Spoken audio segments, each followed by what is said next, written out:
આખા ઘરમાંથી અતિશય ખરાબ સ્મેલ આવી રહી છે અને એમના સોફા, એમના બેડ, એમનું ફ્રીજ, એમની સંપૂર્ણ ઘર વખરી, ઇવન એમનું ટીવી આખો આ માળ ડૂબી ગયો હતો. શું છે જેને નીચેનું એકલું છે એને ખાવા પીવાનું બધું જ ગયું છે, મતલબ અનાજ, પાણી, મસાલા, આ તે બધું, આ પહેરવાના કપડાં છે કે બધું જ ટોટલી લોસ છે એવું છે. અંદાજ લગાવી શકો કે આ લોકો કઈ પરિસ્થિતિમાં જીવ્યા હશે, આ 2 દિવસ એમના માટે કેટલા કપરા રહ્યા હશે, અને હજી એમનો જે મૂળ સંઘર્ષ છે તો હવે શરૂ થવાનો છે.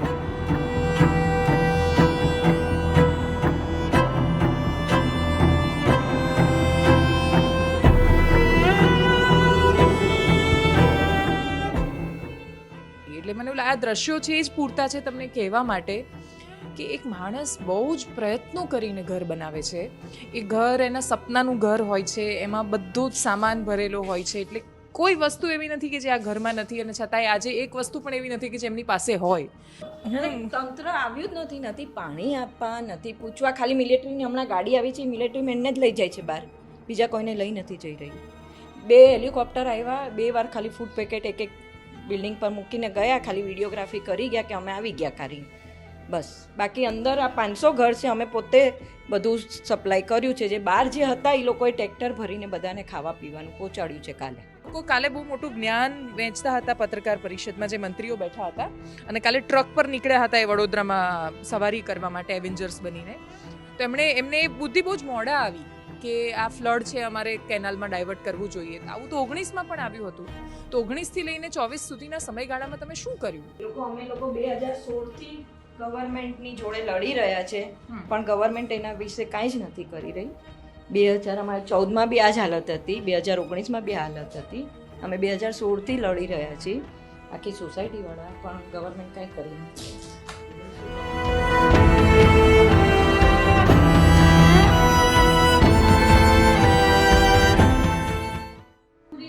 નદીની જે પહોળાઈ છે 200 મીટર છે.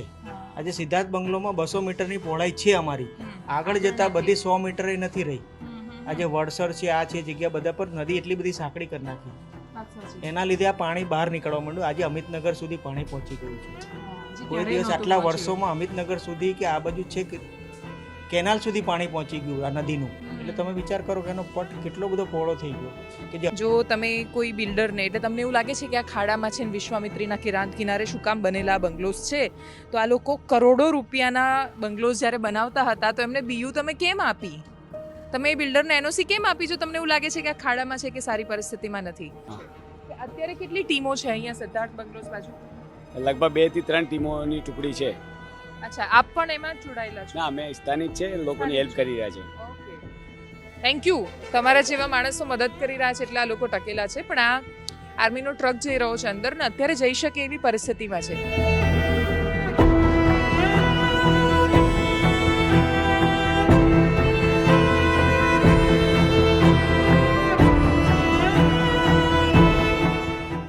હાર્ડકોર ટેક્સ પેયર છે. I am in IT, she is a lawyer, he is a businessman. અગર આટલા જે લોકો જેટલા બી ઘર છે એ લોકો એટલીસ્ટ ટેક્સ ભરીને બી પ્યોર ટેક્સ ભરે છે, એ લોકોને મદદ નથી પહોંચી. પણ જે લોકો કશું જ નથી કરતા, હેલ્પલેસ હતા ટોટલ, એ લોકોને 110% મદદ થઈ છે. અમે એક્સપેક્ટ કરીએ કે અમને 110 ના કરો, we can understand, but at least 20% તો કરો. બીજું 3 વખત લડાયું તો બીજા એટલા જ અમારા પૈસામાં ડૂબી ગયા. જ્યારે બી નવું બધું રિનોવેટ થઈ જાય છે, નવેસરથી કરવાનું શરૂ. આ 2 જ મહિના થયા છે, મેં પૂરું ફર્નિચર કરાવ્યું. એટલે જિંદગી દરેક વખતે તો શૂન્યથી કેવી રીતે શરૂ કરવાની, એ શક્ય નથી હોતું બધા માટે. તમને 19માં કોઈ મદદ મળી હતી છે ફ્લડ પછી? આજ સુધી કોઈ દિવસ 1 રૂપિયાની હેલ્પ નથી થઈ ગવર્મેન્ટ. 1 રૂપિયાની નહીં. કેશ ડોલ તો આ લોકોને આપે છે ને, એ લોકોને ફૂડ વ્યવસ્થા, ગરમ ખીચડી બધું જ મળ્યું છે, રહેવા માટે જગ્યા મળી છે. અમને લોકોને ખાલી એક એવી વ્યવસ્થા આપી હતી કે 3 દિવસ પહેલાં રાતના 8થી 9 વાગ્યા સુધીમાં એક એમ્બ્યુલન્સ ગાડી મોકલેલી ફાયર બ્રિગેડવાળા. એ લોકોએ કહી દીધું કે પાણી ભરાવાની શક્યતા છે, જે લોકોએ નીકળવું એ નીકળી જાવ. આ એક જ ગવર્મેન્ટ તરફથી માહિતી મળી હતી.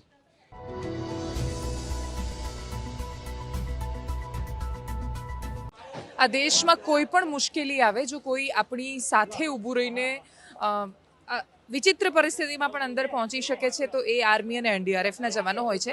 અત્યારે આર્મીનો ટ્રક છે ને એની મદદથી જ અમે લોકો અંદર પહોંચી શક્યા છીએ અને એ લોકો સામાન પણ અંદર ખાસો બધો પહોંચાડવાની કોશિશ કરી રહ્યા છે. એ લોકો પ્રયત્નશીલ છે કે જેથી જે નાના બાળકો અંદર ખાસ તો ફસાયેલા છે એ લોકો સુધી દૂધ અને બાકીની સુવિધા પહોંચી શકે. પણ કમનસીબે એમને ડિપ્લોય કરવામાં ખાસું મોડું થયું. કઈ જગ્યાએ ડિપ્લોય કરવાના હતા એ નિર્ણય લેવામાં ખાસું મોડું થયું. શું પહોંચાડી રહ્યા છો અંદર બધો સામાન? બધું ખાવાનું ને પાણીનું છે, દૂધની બોટલો છે. આ વડોદરાની સ્થાનિક ટીમ છે કે બહારથી બોલાવી છે? આ અમદાવાદ અને ગાંધીનગર થી છે. અમદાવાદ, ગાંધીનગર આર્મી ટીમ બોલાવી હા, છે. આર્મી છે, એનડીઆરએફ ની ટીમો છે બધી, અને અચ્છા. કાલથી બધી હેલ્પમાં બધા લાગેલા જ છે. તો પાણી ને દૂધ પહોંચાડી શક્યા છો? હા, કાલથી ચાલુ જ છે. કાલથી ચાલુ છે. કે અત્યારે કેટલી ટીમો છે અહીંયા સિદ્ધાર્થ બંગલોઝ બાજુ? લગભગ 2 થી 3 ટીમોની ટુકડી છે. અચ્છા, આપ પણ એમાં જ જોડાયેલા છો? ના, અમે સ્થાનિક છે, લોકોની હેલ્પ કરી રહ્યા છે. Okay, thank you. તમારા જેવા માણસો મદદ કરી રહ્યા છે એટલે આ લોકો ટકેલા છે. પણ આ આર્મીનો ટ્રક જઈ રહ્યો છે અંદર ને અત્યારે જઈ શકે એવી પરિસ્થિતિમાં છે. હવે હું સહેજ આગળ જઈને તમને બતાવીશ કે હું એક્ઝેક્ટલી કઈ જગ્યાએ આવેલી છું. આપણે તો એકચ્યુઅલી હું એમની મનોસ્થિતિ થોડી સમજી શકું છું કે કદાચ એ બહુ જ આમ હેરાન પરેશાન હશે એટલે, પણ આપણે એમનું ઘર જઈને જોઈએ. સિદ્ધાર્થ બંગલોમાં L1529 જવાનો આ રસ્તો છે ને હજી માટી અહીંયાથી નીકળી રહી છે. એટલે તમે ખાલી આનાથી હું જે ચાલી રહી છું એના પરથી દીપ ખાલી એટલે બતાવજો કે તમે અંદાજ લગાવી શકો કે આ લોકો કઈ પરિસ્થિતિમાં જીવ્યા હશે. આ 2 દિવસ એમના માટે કેટલા કપરા રહ્યા હશે અને હજી એમનો જે મૂળ સંઘર્ષ છે તો હવે શરૂ થવાનો છે. અચ્છા, અહીંયા પાણી ભરાયેલું હતું છેક સુધી અંદર? ઉપર સુધી આખું ઘર ડૂબી ગયું છે. આખું ઘર અમારું ડૂબી ગયું છે. અમારા my આખા God. ઘરની પરિસ્થિતિ બહુ વિકટ છે. અહીંયા 19માં પણ પાણી ભરાયું હતું ને? હા, 2019માં બી આવી ગયું છે. ત્યારે બી આ જ હાલત હતી. આ બંગલોઝ કેટલાના હશે? બંગલોઝ તો મોંઘા હશે ને જ્યારે લીધા હશે? કરોડોના છે ને? અરે બાપરે. આ તો થોડું સાફ કરી મેડમ એટલે તમે જઈ શકો છો. હજી 2 રૂમ અમારા ખોલ્યા નથી, એની હાલત આટલી ખરાબ છે. ઓહો, દીપ ખૂબ સંભાળીને આવજો. એકદમ લપસી શકાય એવું છે ને. આખા ઘરમાંથી અતિશય ખરાબ સ્મેલ આવી રહી છે અને એમના સોફા, એમના બેડ, એમનું ફ્રીજ, એમની સંપૂર્ણ ઘર વખરી. ઇવન એમનું ટીવી આખો આ માળ ડૂબી ગયો હતો. તમે ઊભા છો એનથી ઉપર હતું મેડમ. આનથી ઉપર આ છે એની ઉપર હતું. આટલું છે સ્લીટ, એનથી ઉપર પાણી હતું. હા, અહીંયા ઓલરેડી ભેજ અહીંયા તમે મહેસૂસ કરી શકો છો. આનથી ઉપર સુધી હતું મેડમ. એટલે બહુ ઓલું છે. આ તો હજી થોડું કાઢ્યું કે આપણે ઊભા રહી શકીએ છીએ, બાકી બહુ જ કિચડ હતો. હજી આ બેડરૂમ ખોલ્યો નથી અમે. અચ્છા, આ મારું જો આખું આ કિચનનો સામાન પૂરો. એટલે મિનિમમ કે હવે અમે 0 થી ચાલુ કરશું. જો બેડ અહીંયા આવી ગયો, રૂમ નહીં ખુલે મારો. અરે રે રે. બેડ નહીં ખુલે મારો. આ રૂમ ખુલી નથી રહ્યો પણ I can see from here. અહીંયા પણ અત્યારે મિનિમમ કપડાં બી અત્યારે જે પહેર્યા છે અમારી પાસે ઈ જ છે. કપડાં બી નથી અમારી પાસે બીજા. એવી હાલત થઈ ગઈ છે. માણસ ખૂબ બહુ જ દિલથી એનું ઘર તૈયાર કરે છે. આ ત્રીજી વાર કર્યું છે અમે. ત્રીજી વાર આવ્યું, ત્રીજી વાર કર્યું છે પણ તો બી આ જ હાલત છે. હા, એટલે હું 2019માં આ જ વિસ્તારમાં રિપોર્ટિંગ માટે આવી હતી. એ 5 વર્ષ થયા. આ જ બધા બંગલોઝ હતા અને મને બહુ જ સારી રીતે યાદ છે કે પાણી જ્યારે ઓસરવા માંડ્યા ત્યારે માણસોની હાલત બહુ ખરાબ હતી. અને તંત્ર આવ્યું જ નથી પાણી આપવા, નથી પૂછવા. ખાલી મિલિટરીની હમણાં ગાડી આવી છે, મિલિટરી મેનને જ લઈ જાય છે બહાર. બીજા કોઈને લઈ નથી જઈ રહી. 2 હેલિકોપ્ટર આવ્યા, 2 વાર ખાલી ફૂડ પેકેટ એક બિલ્ડિંગ પર મૂકીને ગયા. ખાલી વિડીયોગ્રાફી કરી ગયા કે અમે આવી ગયા કરી. બસ. બાકી અંદર આ 500 ઘર છે, અમે પોતે બધું સપ્લાય કર્યું છે. જે બહાર જે હતા એ લોકોએ ટ્રેક્ટર ભરીને બધાને ખાવા પીવાનું પહોંચાડ્યું છે કાલે 2 દિવસે, કે જ્યારે ટ્રેક્ટર અંદર આવી શક્યું ત્યારે. બાકી બીજું તો કોઈ આવી શકે એવું નથી. કાલે સાંજે કદાચ બધાને ખાવા પીવા મળ્યું હશે. હું તો આટલું પાણી હતું ઉપર છે નહીં મારે, એટલે હું તો નીકળી ગઈ હતી. બધું લોક કરીને હું નીકળી ગઈ હતી. હું હમણાં જ આવી છું સવારે જ. 6 વાગ્યા પછી હું હમણાં 8 વાગે ઘરમાં પહોંચી શકી, બાર બી હજી જ હાલત છે. એટલે મારા કરતાં તો હજી આગળ બધાને વધારે ખરાબ પરિસ્થિતિ છે, કે જે કોઈ કહી નહીં શકે કે શું છે. જેને નીચેનું એકલું છે એને ખાવા પીવાનું બધું જ ગયું છે, મતલબ અનાજ, પાણી, મસાલા, આ તે બધું, આ પહેરવાના કપડાં, સિક્કે બધું જ ટોટલી લોસ છે. એવું છે. હવે નહીં બોલાય. એ બોલી નથી શકતા હવે આગળ, પણ કદાચ મને એવું લાગે છે કે હું તમને સમજાવી પણ નથી શકતી. એટલે મને એવું લાગે આ દ્રશ્યો છે એ જ પૂરતા છે તમને કહેવા માટે કે એક માણસ બહુ જ પ્રયત્નો કરીને ઘર બનાવે છે.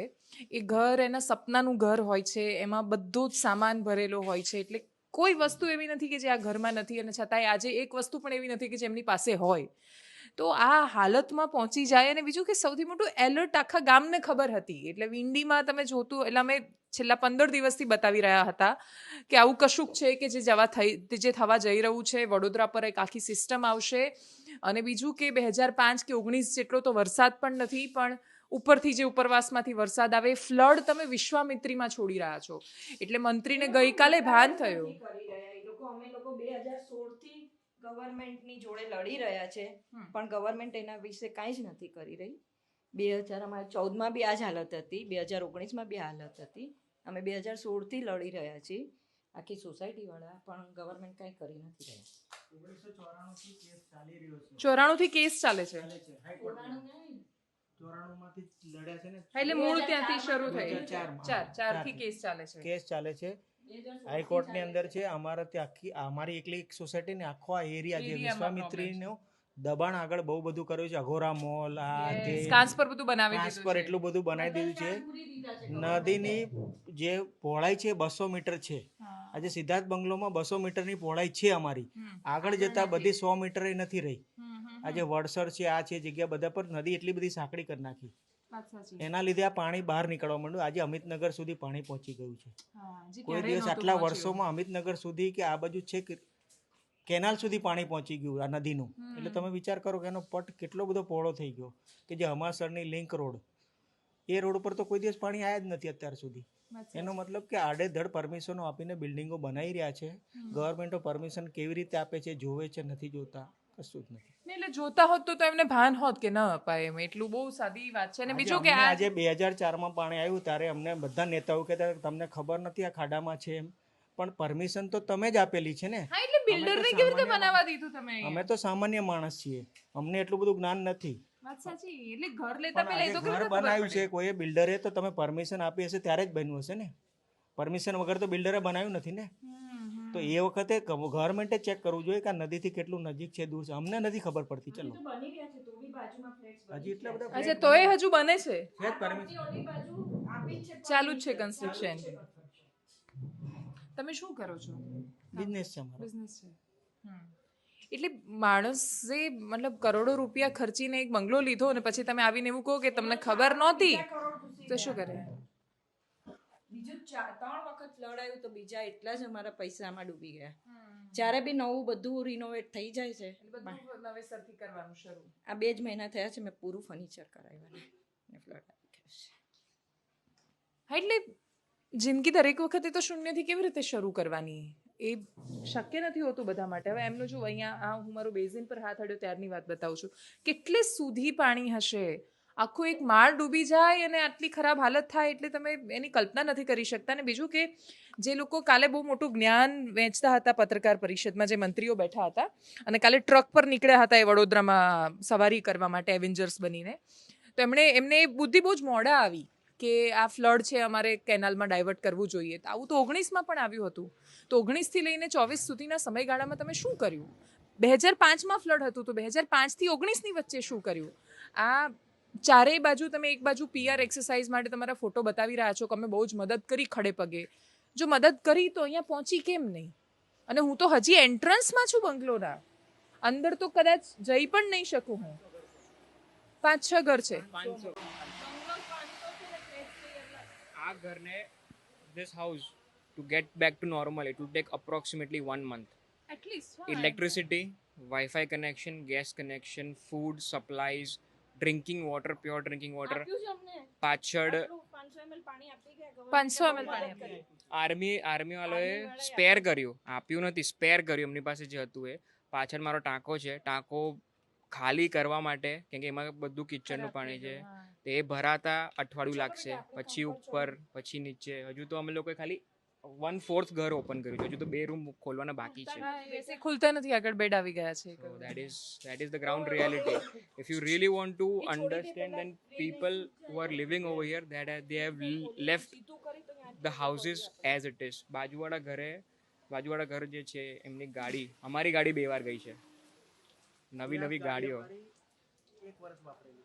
1 વર્ષ વાપરેલી ગાડી આખી ડૂબેલી. ગાડી એ બી બહાર રોડ પર મૂકેલી છે, અહીંયા નહીં, તો બી પાણી મળે. અમારા બાજુવાળાની હમણાં સફારી ટાટા, એ બી નવી જ છે, 1-1.5 વર્ષ જૂની, બહાર રોડ પર મૂકેલી, એ બી પાણીમાં છે. બાઇક એટલે અત્યારે તો વ્હીકલ બી નથી અમારી પાસે કે કંઈ જઈ શકીએ. તમને 19માં કોઈ મદદ મળી હતી છે ફ્લડ પછી? આજ સુધી કોઈ દિવસ 1 રૂપિયાની હેલ્પ નથી થઈ ગવર્મેન્ટની, 1 રૂપિયાની નહીં. કેશ ડોલ તો આ લોકોને આપે છે ને, એ લોકોને ફૂડ વ્યવસ્થા, ગરમ ખીચડી બધું જ મળ્યું છે, રહેવા માટે જગ્યા મળી છે. અમને લોકોને ખાલી એક એવી વ્યવસ્થા આપી હતી કે 3 દિવસ પહેલાં રાતના 8થી 9 વાગ્યા સુધીમાં એક એમ્બ્યુલન્સ ગાડી મોકલેલી ફાયર બ્રિગેડવાળા. એ લોકોએ કહી દીધું કે પાણી ભરાવાની શક્યતા છે, જે લોકોએ નીકળવું એ નીકળી જાવ. આ એક જ ગવર્મેન્ટ તરફથી માહિતી મળી હતી, બીજું બધું સોશિયલ મીડિયા પરથી ને આવી રીતે જ અમને સમાચાર મળતા રહ્યા. અમારા ઘરમાં 3 લોકો ટેક્સ પેયર છે, હાર્ડકોર ટેક્સ પેયર છે. I am in IT, she is a lawyer, he is a businessman. અગર આટલા જે લોકો, જેટલા બી ઘર છે, એ લોકો એટલીસ્ટ ટેક્સ ભરીને બી પ્યોર ટેક્સ ભરે છે, એ લોકોને મદદ નથી પહોંચી. પણ જે લોકો કશું જ નથી કરતા, હેલ્પલેસ હતા ટોટલ, એ લોકોને 110% મદદ થઈ છે. અમે એક્સપેક્ટ કરીએ કે અમને 110 ના કરો, we can understand, but at least 20% તો કરો. અહીંયા 9 મહિનાની નાની છોકરી હતી, વિચાર કરો. એને બહાર કાઢવા માટે કોઈની હેલ્પ નથી. તમને મેસેજ બતાવું, 1.5 દિવસ સુધી જજુમ્યા છે લોકો કે આ છોકરીને બહાર લઈ જાઓ કોઈ. ગઈકાલે સાંજે કોઈને, પછી કાલ સાંજે રેસ્ક્યુ કરીને. The situation is very bad. Ground reality કોઈને ખબર જ નથી. We are standing at ground zero right now. You know, these guys know. જે લોકો રહ્યા છે, જે લોકોએ રહ્યું છે 5 વર્ષ, 5 ટાઈમ ફેસ કર્યું છે, એ લોકોને ખ્યાલ છે. આ ઘર જે છે, જે રેડી થશે, it would cost me around 20 lakhs again. એટલે 5 વર્ષ મારે 20 લાખ ભેગા કરવાના, ટેક્સ ભરવાનો, પછી ફરીથી નવી ગોળી બચે તો પછી નવેસરથી નવી ગોળી ન વધાવું. So this is what exactly it is. આ વાયરો બધું પડી ગયું છે. કેશ ડોલ મળેલું છે અમને, 120 રૂપિયા આપ્યું છે ગવર્મેન્ટે કમ્પન્સેશન. 120 રૂપિયા. 120 રૂપિયા. અમે આખું ઘર બનાવ્યું 120. 2 મકાઈના ભુઠ્ઠા આવ્યા હશે ને, એટલા બધા રૂપિયા. અમે લીધું જ નથી, ઘર બનાવી દીધું. 120 રૂપિયાનું અમે લીધું નથી, ખાલી અમને જાણ કરી કે 120 રૂપિયા તમને મળ્યા છે કેશ ડોલ. 4 વાર એ લોકોનું ફોર્મ ભરાયા મોટા. What is your approximate problem, કે ભાઈ કેટલું તમારું ડેમેજ થયું છે. 4 વાર અમે 4 વાર મોકલ્યા છે, zero. Everything is zero. Corporation is unable to understand how to cope up with the situation, very frankly. Zero. એ લોકોને બાજુમાં નદી છે, અંડરસ્ટુડ. 5 વર્ષ તમારી પાસે ટાઈમ હતો, એવરી યર તમારી પાસે ટાઈમ છે, you get time for every year. એટલે એ લોકો પ્રતીક્ષામાં હોય છે, એમ એ રાહ જુએ, હા, વેઇટ કરે. હા, યસ. અને બહાર જઈને હું બાકીના અહીં પર Sorry for that. Yes, it's okay. I understand. She is in pain, maybe. I don't know. મને એટલું છે, હાજી, મને એટલું અત્યારે સમજાઈ રહ્યું છે, બહુ જ આમ એકદમ સામાન્ય માણસ જે સમજે, મને જે સમજાઈ રહ્યું છે કે કોર્પોરેશનને સમજણ નથી, કે વીએમસીની પાસે એ બેઝિક અન્ડરસ્ટેન્ડિંગ નથી, એમની પાસે એ પાયાની સમજણ નથી કે તમારી પાસે 5 વર્ષ મળે છે એ પ્રોબ્લેમને સોલ્વ કરવા માટે મળે છે. જો તમે કોઈ બિલ્ડરને, એટલે તમને એવું લાગે છે કે આ ખાડામાં છે ને વિશ્વામિત્રીના કિનારે શું કામ બનેલા બંગલોઝ છે, તો આ લોકો કરોડો રૂપિયાના બંગલોઝ જ્યારે બનાવતા હતા તો એમને બીયુ તમે કેમ આપી? તમે એ બિલ્ડરને એનઓસી કેમ આપી જો તમને એવું લાગે છે કે આ ખાડામાં છે કે સારી પરિસ્થિતિમાં નથી? તો પ્રશ્નો બહુ ગંભીર છે, અને આ ઘર જોયા પછી મારી પાસે બીજું કશું છે નહીં કહેવા માટે. મને એવું લાગે છે કે આ દ્રશ્યો પૂરતા છે એ સમજાવવા માટે કે વડોદરાવાસીઓ કઈ મનોસ્થિતિમાંથી અત્યારે પસાર થઈ રહ્યા હશે.